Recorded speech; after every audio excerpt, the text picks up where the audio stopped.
Petrol diesel விலை உயர்வு petrol கீழடிக்காதே. இந்திய அரசே திரும்ப பெறு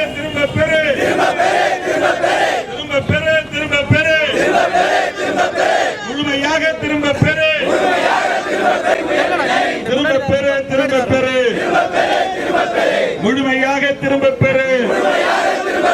முழுமையாக திரும்ப பெறு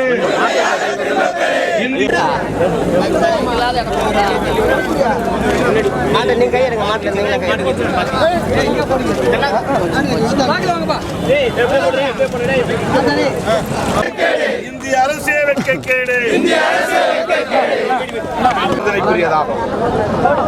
திடீரென்று பெட்ரோல் விலையை லிட்டருக்கு 7.5 ரூபாய் இந்திய அரசு உயர்த்தியிருப்பதன் மூலம் நடுத்தர வகுப்பை சார்ந்த மக்களும் அடித்தட்டு மக்களும் வெகுவாக பாதிக்கப்படும் நிலை ஏற்பட்டுள்ளது. இந்த நிலையில் எண்ணெய் வியாபாரிகளும் செயற்கையான பெட்ரோல் தட்டுப்பாட்டினை, டீசல் தட்டுப்பாட்டினை உருவாக்கி மேலும் விலை உயர்வை ஏற்படுத்த முயற்சித்துக் கொண்டிருக்கிறார்கள். ஆகவே இந்திய அரசு பெட்ரோல் விலை உயர்வை முழுமையாக உடனடியாக திரும்பப் பெற வேண்டும் என்று வலியுறுத்தி 28ஆம் தேதி தொடங்கி 30ஆம் தேதி வரையில் தமிழ்நாடு முழுவதும் 3 நாட்கள் மாவட்ட தலைநகரங்களிலும் வட்டார தலைநகரங்களிலும் விடுதலை சிறுத்தைகளின் கண்டன ஆர்ப்பாட்டங்கள் நடைபெறுகிறது. 31ஆம் தேதி எதிர்க்கட்சிகள் அறிவித்துள்ள முழு அடைப்பு போராட்டத்தில் விடுதலை சிறுத்தைகள் பங்கேற்கிறது.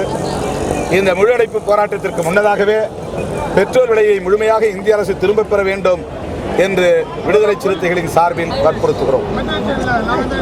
மேலும் விலையினையும் உயர்த்தப் போவதாகவும் செய்திகள் வந்து கொண்டிருக்கின்றன. இந்த முயற்சியை முற்றிலும் கைவிட வேண்டும் என்று இந்திய அரசை விடுதலை சிறுத்தைகள் வற்புறுத்தி கேட்டுக்கொள்கிறோம். கல்லறை குடியிருப்பு பகுதியிலிருந்து அரசு பொது மருத்துவமனை எதிரே போராட்டம் நடக்கிற இடம் வரையில் மாட்டு வண்டியில் பயணம் செய்தோம்.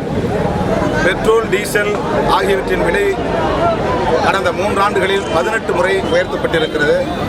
இதனால் மக்கள் கார்களிலோ பேருந்துகளிலோ அல்லது ஆட்டோவிலோ பயணம் செய்ய முடியாத அளவுக்கு நிலைமை ஏற்பட்டுள்ளது என்பதை சுட்டிக்காட்டுகிற வகையில் இந்த மாட்டு வண்டி பயணத்தை மேற்கொண்டோம்.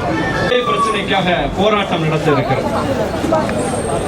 ஆளும் கட்சி நாளையும் ஆண்ட கட்சி நாளை மறுநாளும் நடத்த இருக்கிற நிலையில் இன்றைக்கு விடுதலை சிறுத்தைகள் கட்சி தான் மக்கள் நலனில் அக்கறை கொண்டு அவர்களுக்கெல்லாம் முன்னாலேயே இந்த போராட்டத்தை முன்னெடுத்திருக்கிறது.